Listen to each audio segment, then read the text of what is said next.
கர்க சம்ஹிதை ஸ்ரீ விருந்தாவன காண்டத்தின் 21ஆம் அத்தியாயம். பகவான் ஸ்ரீ கிருஷ்ணர் மாடு மேய்ப்பவர்களுடன் காட்டில் அலைந்து திரிவது அவரது ராசகிருதம்.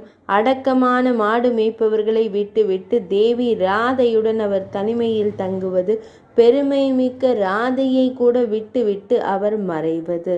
நாரத மாமுனிவர் கூறினார், மனிதர்களின் பிரபுவே, இவ்வாறு அழகிய குமுதவனம், மாலதி மலர்களின் அழகிய காடு, தோடம்பழம் மற்றும் எலுமிச்சை மரங்களின் அடர்ந்த தோப்பு, மாதுளை, திராட்சை மற்றும் பாதாம் மரங்களின் தோப்பு, கடம்ப, சீத்தாப்பழம், பேல் பழம் மற்றும் குப்ஜ மரங்களின் காடு, ஆலமரம், பலாப்பழம் மற்றும் அரச மரங்களின் அழகிய காடு, துளசி, கோவிலார், கேதகி, வாழைப்பழம், மௌலிஸ்ரீ மற்றும் அழகிய மந்தார மரங்களின் அழகிய தோப்பு வழியாக அலைந்து திரிந்து ஷியாமசுந்தரரான பகவான் ஸ்ரீ கிருஷ்ணர் பிரஜத்தின் மணமகளுடன் காமியவனத்தை அடைந்தார்.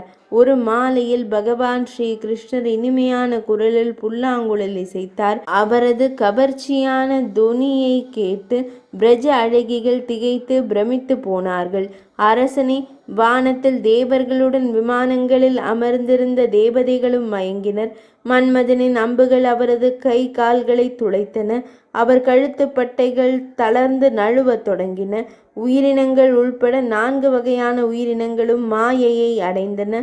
ஆறுகள் மற்றும் ஓடைகளின் நீர் நிலையாகி மலைகள் உருகத் தொடங்கின. காம்யவன மலை, மலை அடிவாரம் என்று அழைக்கப்படும் ஷியாம சுந்தரரின் பாத தடங்களால் மூடப்பட்டது. அவரை கண்ட மாத்திரத்தில் ஒரு மனிதன் திருப்தி அடைகிறான்.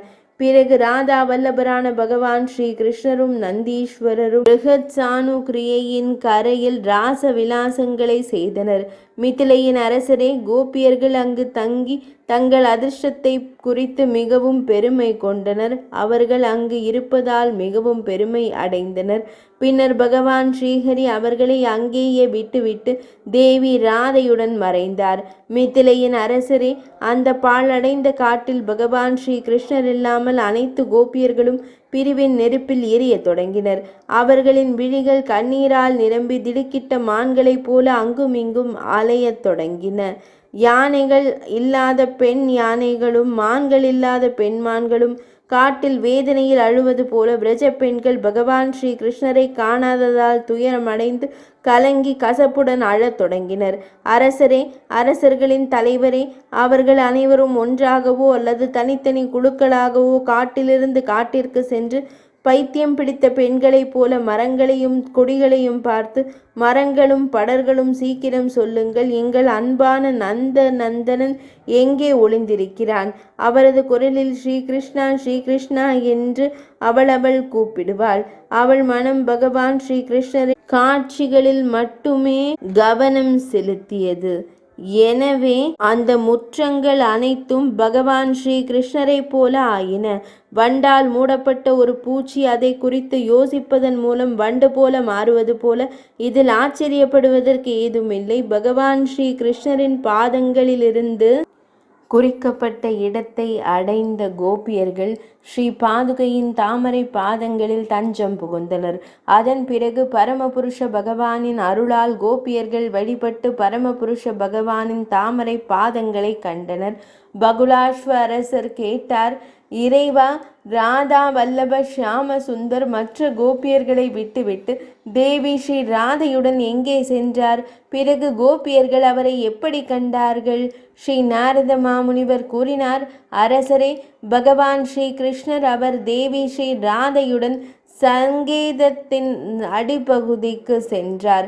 அங்கு அவர் தனது அன்பிற்குரிய தேவி ஸ்ரீ ராதையின் கூந்தலின் பின்னலில் பூக்களை அலங்கரிக்க தொடங்கினார். தேவி ஸ்ரீ ராதை ஸ்ரீ கிருஷ்ணரின் நீல நிற கூந்தலின் ஒரு வளைவை நிறுவினார். அதாவது அவள் தனது சிகை அலங்கார திறமையால் அவரது தலைமுடியை வருடினாள். மேலும் அவரது முழு நிலவு போன்ற முகத்தில் ஒரு விசித்திரமான வடிவத்தை உருவாக்கினாள்.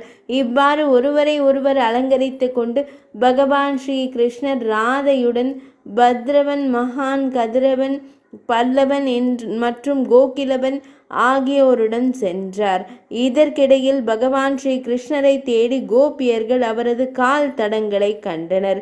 மகாத்மாவான பகவான் ஸ்ரீ கிருஷ்ணரின் அடிச்சுவடுகளை பின்பற்றி சக்கரம், கொடி, சங்கம் மற்றும் பலவிதமான ஆபரணங்கள், ஸ்வஸ்திக் சின்னம், குடை, தாழம்பூ, எண்கோணம், இடி, தாமரை, நீல சங்கம், பானை, மீன், முக்கோணம், அம்பு, மேல்கோடு, வில், பசு மற்றும் பிறை போன்ற சின்னங்கள், சுருளம்பு ஆகிய சின்னங்களால் அலங்கரிக்கப்பட்டிருந்தனர். விதேக அரசரே